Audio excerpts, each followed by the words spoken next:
Proverbios capítulo 17, 9 dice: el que perdona el pecado busca afecto, el que lo divulga aleja al amigo. De acuerdo a estas palabras, la mejor manera de evitar discusiones y conservar relacionamientos sanos es ignorando, por así decirlo, el error de los otros, perdonando lo que ellos hacen y no divulgando sus errores. Creo que el pensamiento principal aquí es el chisme. El chisme destruye más vidas de lo que puedes imaginar. El problema es que todos quisiéramos que el mundo fuera como nos gustaría a nosotros. Quisiéramos que las personas anduvieran al ritmo que nosotros les imponemos. Y cuando no sucede eso, nos sentimos mal. Pero hay una ley de la vida. Si queremos que los otros nos acepten como somos, ¿por qué no aceptarlos como ellos son? Hay otro texto, Proverbios capítulo 19, versículo 11. La cordura del hombre calma su furor. Su honra es pasar por alto la ofensa.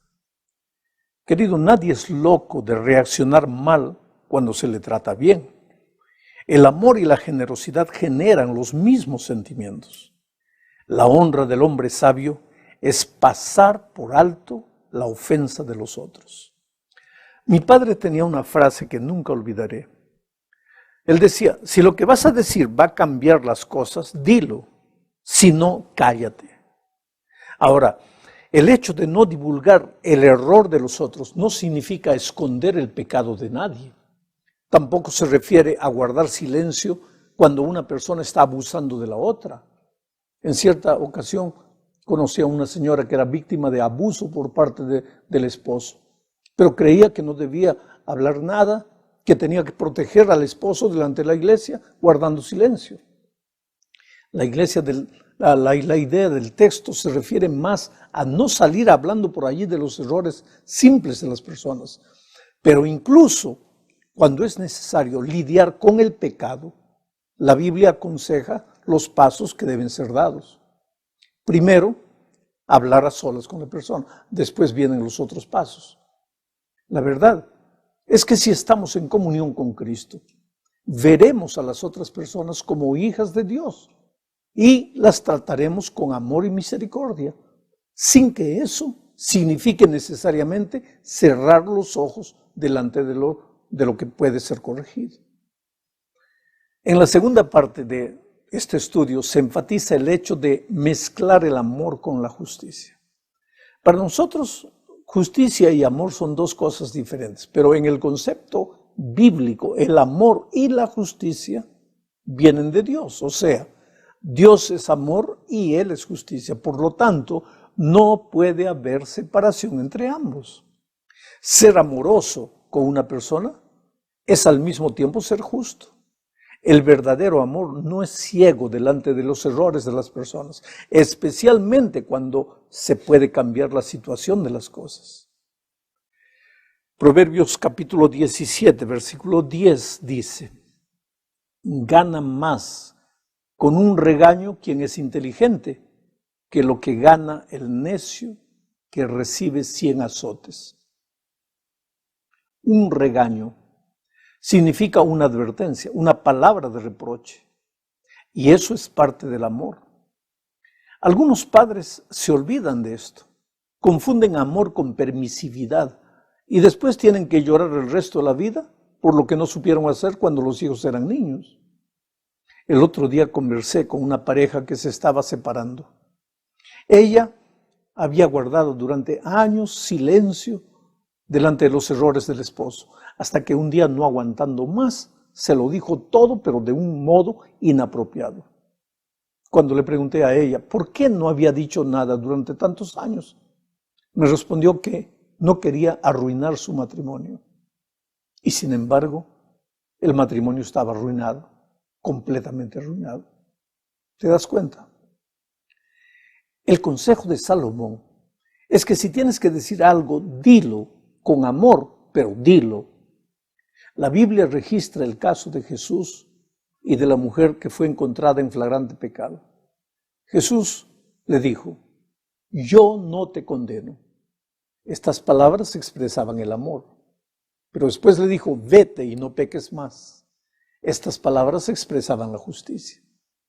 Amor y justicia mezclados de una manera impresionante en la vida y en el ministerio de Cristo. Volvamos ahora a hablar del poder de las palabras. Esta es la tercera parte. El capítulo 18 de Proverbios habla de muchas cosas, pero principalmente del poder de las palabras. Las palabras son la expresión de los pensamientos y sentimientos y tienen un poder enorme, tanto para construir como para destruir a los otros. La mayoría de las veces no medimos el impacto que puede tener una palabra. Decimos cosas sin pensar, no nos damos cuenta de lo que decimos y mucho menos de las consecuencias que se generan a partir de una palabra o expresión negativa. Con las palabras podemos lastimar y ofender a los demás, afectando así las relaciones, el bienestar y la convivencia. Mira, aquellos momentos de discusión donde las personas están alteradas son generalmente los momentos donde decimos tonterías. Ahora, el hecho de medir las palabras no significa reprimir los sentimientos, ni dejar de expresar las opiniones. Todo se puede decir bajo los términos del respeto, siempre con un trato amable, amoroso y tranquilo.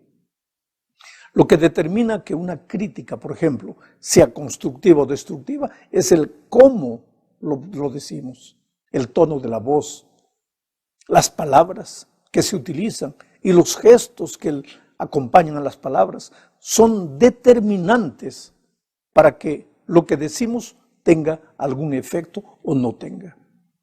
Proverbios 18:4 dice, los dichos del hombre son aguas profundas, pero la sabiduría es una fuente inagotable.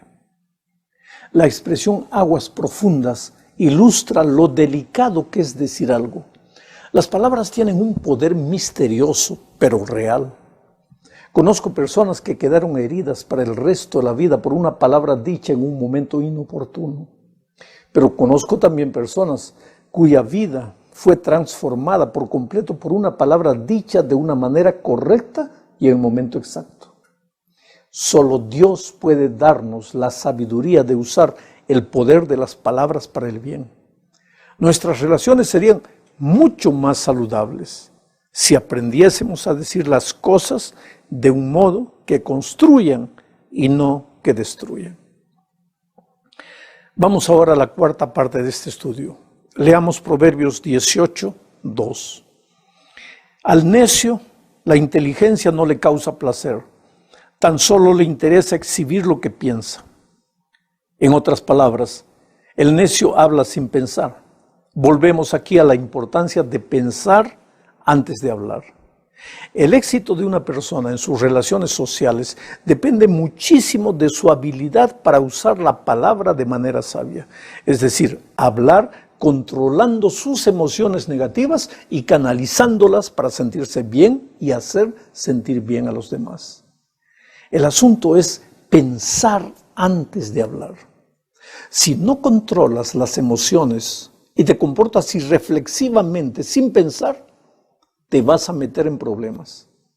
Si en cambio aprendes a controlar tus emociones y hablas con sabiduría, crecerás en la vida y en tus relaciones.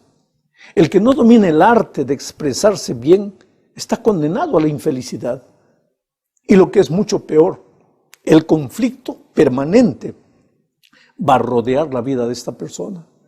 Lo que decimos y cómo lo decimos puede tener poderosos efectos en nuestras relaciones, acercándonos más de las personas o distanciándonos más de ellas.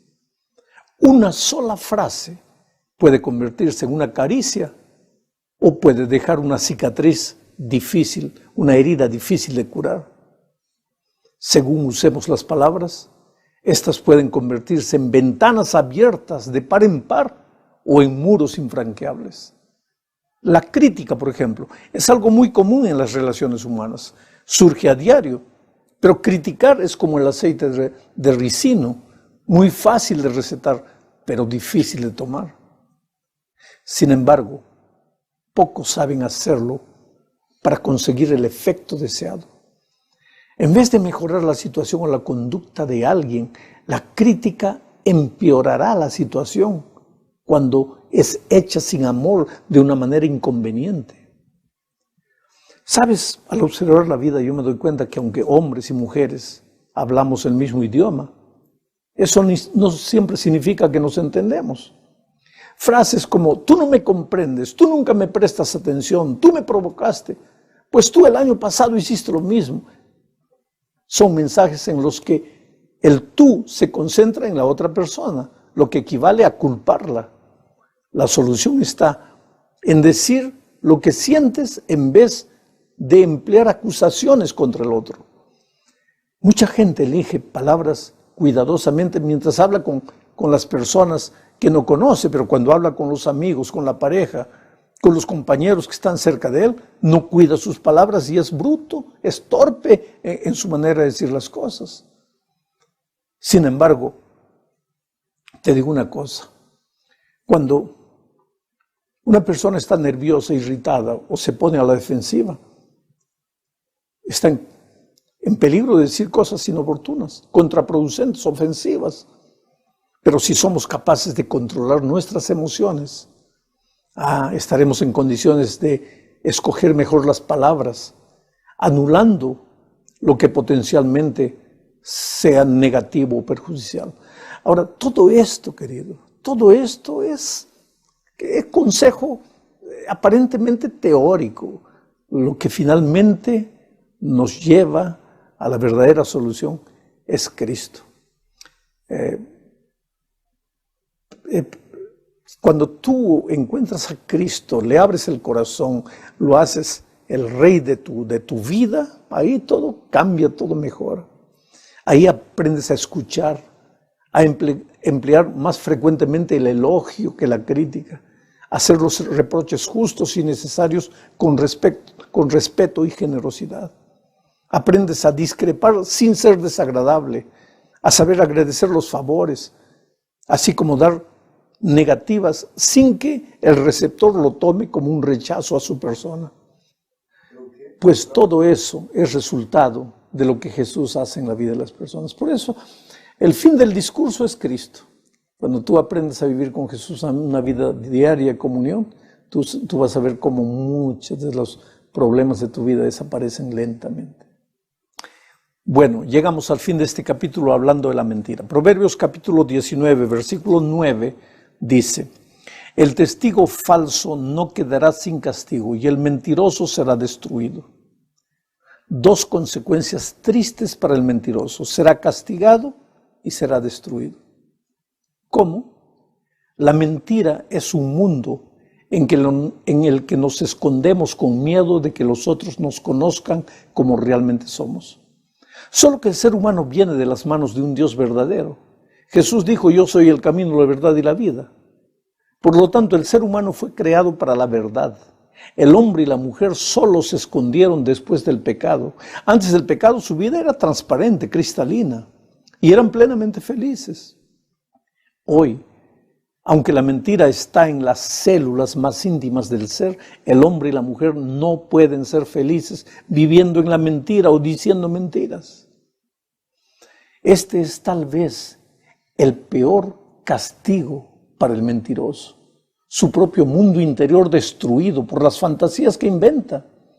La mentira es pensar una cosa y hacer otra muy distinta. Es engañar con una imagen de lo que no somos. Es ocultarnos deliberadamente, es decir, que se sabe cuando no se sabe. Ahora, si malo es mentir a los demás, peor es hacerlo con nosotros mismos. Pero la realidad es que hay personas a las que les agrada mentir. Les hace vivir en un mundo que inventan.